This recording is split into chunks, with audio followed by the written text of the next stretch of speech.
미국 셧다운 해제에 대한 기대감 그리고 배당소득 분리과세 완화에 대한 정책 기대감으로 인해서 오늘 국내 증시 반등은 어느 정도 예고되기는 했었습니다. 여기에 이제 외국인들의 매도세까지 진정이 됐는데요. 시장이 이렇게 안정된다면 또 어떤 섹터와 종목으로 내일 접근해야 할지 알아보겠습니다. 매일경제TV 김민성 주머니 매니저와 함께합니다. 안녕하세요. 네, 안녕하십니까. 네, 매니저님도 오늘 시장 반등은 어느 정도 예상하셨죠? 네, 예상했습니다. 근데 이번 주 중으로 바닥이 나올 거라고 제가 계속 말씀을 드렸는데 네. 오늘 시작하자마자 이렇게 반등이 쭉 나올지는 몰라서 좀 예상보다도 더 기분 좋은 하루가 아니었나 좀 생각을 하고 있습니다. 그래서 오늘 시장에 대한 분위기를 보시면은 기관이 적극적으로 좀 시장을 매수하면서 여기에 대한 포인트를 좀 살리기 시작을 하고, 그리고 가장 중요한 포인트는 외국인에 대한 매도가 거의 끝나가고 있다는 게 가장 중요한 것 같습니다. 그래서 외국인이 시장을 밀었는데 여기에 대한 매도세가 점차 줄어들기 시작을 하면서 기관이 받치고 있기 때문에 이 스탠스가 이어진다라고 하면은 이번 주에는 상승에 대한 사이클이 좀 지속적으로 이어질 수 있는 트리거가 될 수가 있다 보니까 이 부분 참고하시면서 이번 주는 우리가 좀 상승에 대한 추진을 한번 다시 노려보자라고 말씀드려보도록 하겠습니다. 네, 그래서 많은 분들이 어떤 섹터에 어떤 종목을 공략해야 되냐 이런 고민을 하고 계실 것 같은데 저희와 함께 하시면서 힌트를 얻어가 보시길 바라겠습니다.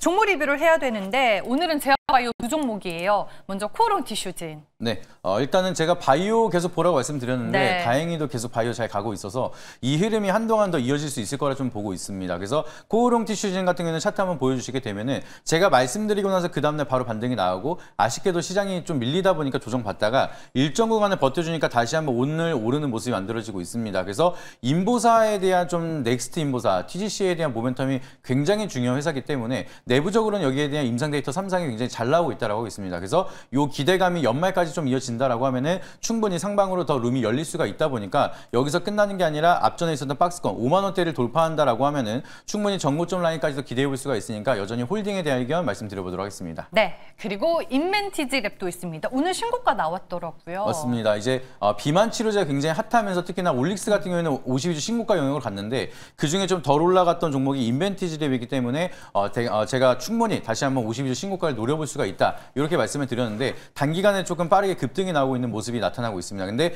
저는 정고점 이미 돌파할 거라는 거를 전제하로 말씀을 드렸기 때문에 충분히 여기서 상승에 대한 룸이 새롭게 시작이라고 보시면 좋을 것 같고요. 마찬가지로 비만 치료제에 대한 모멘텀 이어지기 시작을 하고 기술 경쟁이 지속적으로 이어진다라고 하면은 인벤티지 랩도 1세대로 먼저 부각을 받았던 기업인 만큼 추가적인 상승이 더 많이 이어질 수가 있다 보니까 여전히 홀딩에 대한 의견, 그리고 1차 목표가까지는 좀 여유 있게 바라보자라고 말씀드려보도록 하겠습니다. 네, 알겠습니다. 두 종목 빠르게 리뷰를 도와드렸고요. 오늘 이제 많은 분들이 지수가 밀릴 때 같이 빠졌었던 종목을 봐야 되는지, 아니면 지수가 밀릴 때 나름 버텨줬었던 종목들을 봐야 되는지 이 고민을 가장 많이 하고 계시더라고요. 김민성 매니저는 어떤 전략으로 가실지 지금부터 확인해 보겠습니다. 오늘 키워드는 무엇일까요? 네, 방금 말씀 주셨던 것처럼 네. 정말 많은 분들이 궁금해하시는 포인트가 조금 해답이 되게끔 오늘은 소외주라는 키워드를 한번 체크드려보도록 하겠습니다. 그러니까 시장에서 상대적으로 덜 관심을 받았었던 섹터와 종목으로 가자, 이 말씀이신 거예요? 맞습니다. 근데 여기에 전제 조건이 붙는 게 네. 재료는 좋은데 소외를 받는 기업들은 추가적인 모멘텀이 될 수가 있기 때문에 아직은 안 쳐다보고 있지만 결과적으로 쳐다볼 수 있는 종목들을 주목하자라고 보시면 좋을 것 같습니다. 네, 알겠습니다.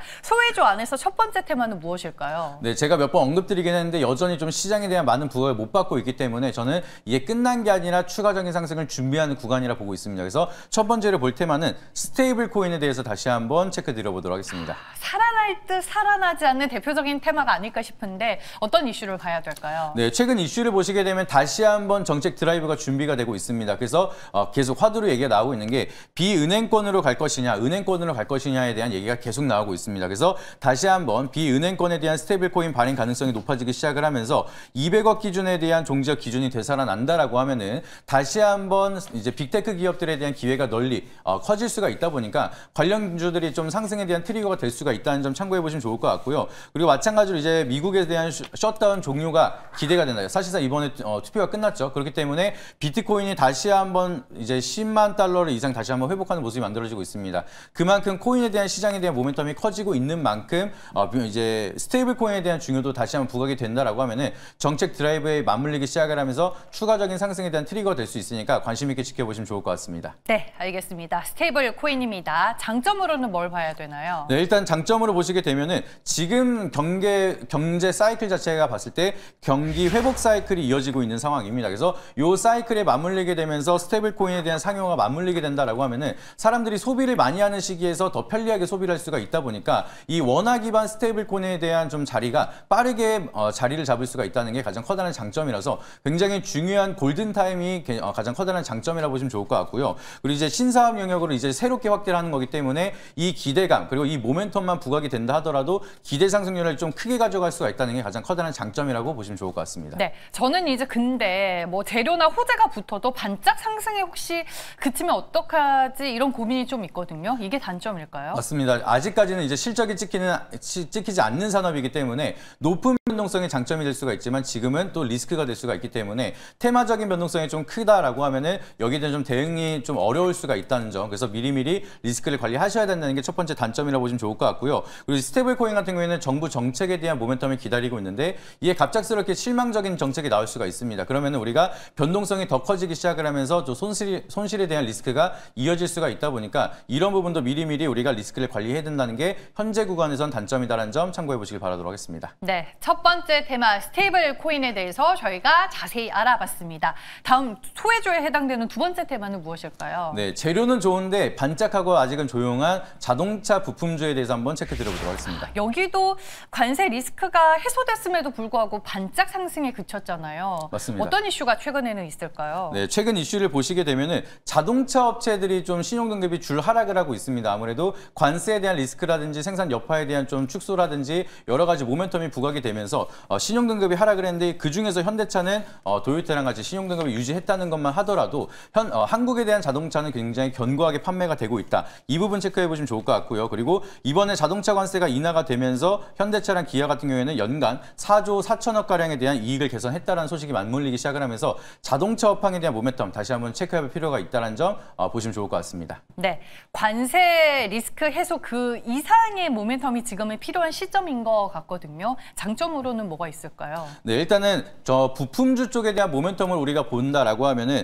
지금 국내 생산에 대한 부품 자체가 대부분 미국향 CKD 조립형 부품이라고 보시면 좋을 것 같습니다. 근데 지금 현대랑 GM에 대한 협업을 본다라고 하면은 CKD 관련된 협업을 진행을 했기 때문에 자동차 부품을 미국 현지로 먼저 보낸 다음에 조립을 하려고 하는 방식으로 선택을 하고 있습니다. 그렇기 때문에 대부분 미국으로 가고 있는데 더 많은 부품이 미국으로 갈 수가 있기 때문에 기존보다도 더 높은 밸류에이션을 적용을 받을 수가 있는 게 가장 커다란 장점이다. 실적에 대한 모멘텀이 커지고 있다는 점을 참고해 보시면 좋을 것 같고요. 이제 금리 인하랑 미국인 배당 지급 소식이 만들어졌습니다. 그렇기 때문에 미국인들은 이제 배당을 받게 된다라고 하면은 또 소비 심리가 확대가 될 수가 있고 이제 금리 인하까지 이어진다라고 하면은 자동차에 대한 판매량이 좀 더 늘어날 수가 있다 보니까 업황 자체도 개선이 되고 있다는 게 커다란 장점이라는 점 체크해 보시길 바라도록 하겠습니다. 네, 반면에 이제 단점으로 유의해야 할 만한 부분은요?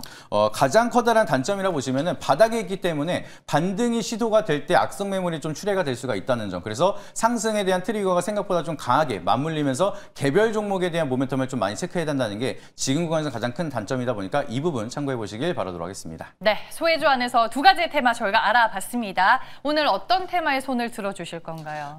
굉장히 또 둘 다 결국에는 한 번은 시세가 크게 나올 거라 생각을 하는데 네. 그 중에서도 조금 더 빠르게 갈 수가 있는 게 최근에 이슈가 나왔던 자동차 부품 한번 선택해 보도록 하겠습니다. 자동차 부품 안에서 탑픽이 될 만한 종목은 뭐죠? 아시는 분들은 아실 수가 있겠고요. 이제 워낙 현대기아 쪽에 대한 모멘텀만 강하다 보니까 생소하실 수가 있는데 충분히 시장에 대한 모멘텀이 부각이 되면 상승에 대한 룸을 많이 가져갈 수 있는 S&T 모티브라는 종목 한번 체크 드려보도록 하겠습니다. 네, 가지고 있는 모멘텀과 투자 포인트 들어볼게요. 네, S&T 모티브 같은 경우에는 쉽게 말씀을 드리면 하이브리드 카에 대한 모멘텀이 가장 커다랗게 있는 기업이라고 보시면 좋을 것 같습니다. 그래서 이 하이브리드에 대한 시동 발전 모터를 생산하는 기업이기 때문에 한국 같은 경우에는 하이브리드 최강자의 국가라고 칭할 정도로 굉장히 좀 판매량이 높아지고 있는 상황입니다. 그렇기 때문에 현대차만 본다 하더라도 미국에서 하이브리드 차에 대한 판매량이 41%가량이 증가가 했다라고 얘기를 하고 있고요. 그렇게 된다라고 하면 S&T 모티브가 생산하고 있는 모터에 대한 수요도 더 많이 늘어날 수밖에 없다는 점. 그러면 실적이 커플링이 된다는 가장 커다란 장점이라는 점 체크해 보시면 좋을 것 같습니다.